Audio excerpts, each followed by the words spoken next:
Hello बच्चों, आज हम पढ़ेंगे एक प्यारी सी कविता जिसमें एक बच्चे और माँ का बहुत ही अनमोल प्यार दिखाया है।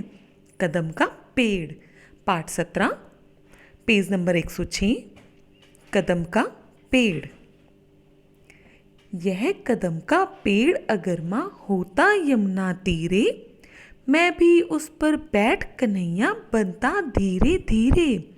ले देती यदि मुझे बांसुरी तुम 2 पैसों वाली, किसी तरह नीची हो जाती यह कदम की डाली।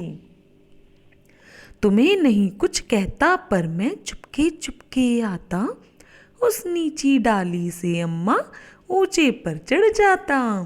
वहीं बैठ फिर बड़े मजे से मैं बांसुरी बजाता, अम्मा अम्मा कह बंसी के स्वर में मैं तुम्हें बुलाता। सुन मेरी बंसी को माँ तुम इतनी खुश हो जाती, मुझे देखते काम छोड़कर बाहर तक तुम आती। तुमको आता देख बांसुरी रख मैं चुप हो जाता, पत्तों में छिपकर धीरे से फिर बांसुरी बजाता। गुस्सा होकर मुझे डांटती कहती नीचे आजा, पर जब मैं ना उतरता हंसकर कहती मुन्ने राजा। नीचे उतरो मेरे भैया तुम्हें मिठाई दूंगी, नए खिलौने माखन मिश्री दूध मलाई दूंगी। मैं हंसकर सबसे ऊपर की टहनी पर चढ़ जाता, एक बार कह माँ पत्तों में वहीं छिप जाता। बहुत बुलाने पर भी माँ जब मैं ना उतर कर आता, तब माँ का हृदय तुम्हारा बहुत विकल हो जाता। विकल मतलब बेचैन हो जाता। नेक्स्ट। तुम आंचल पसार कर अम्मा वहीं पेड़ के नीचे ईश्वर से कुछ विनती करती, बैठी आंखें मीचे। आंखें मीचना आंखें बंद करके विनती करती, भगवान से प्रार्थना करती।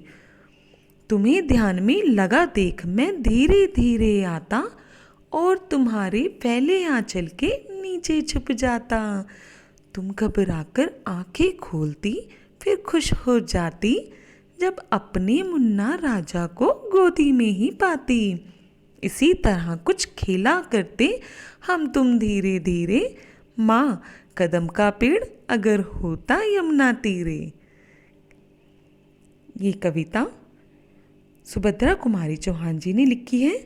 इसमें उन्होंने बच्चे और माँ का एक अनमोल प्यार दिखाया है। बच्चे का संसार माँ पर ही केंद्रित होता है। इस कविता में बच्चा माँ और स्वयं के लिए अलग अलग तरह की कल्पनाएं करता है।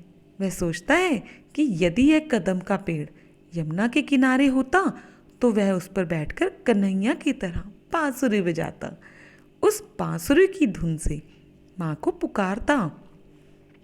जब माँ काम छोड़कर उसे देखने आती तो पत्तों में छिप जाता। जब माँ मुन्ने को कहीं ना पाकर प्रभु से उसकी कुशलता के लिए आंखें बंद करके विनती करती, तो वो चुपके से उसके आंचल में आ जाता। माँ बच्चे को पाकर खुश हो जाती।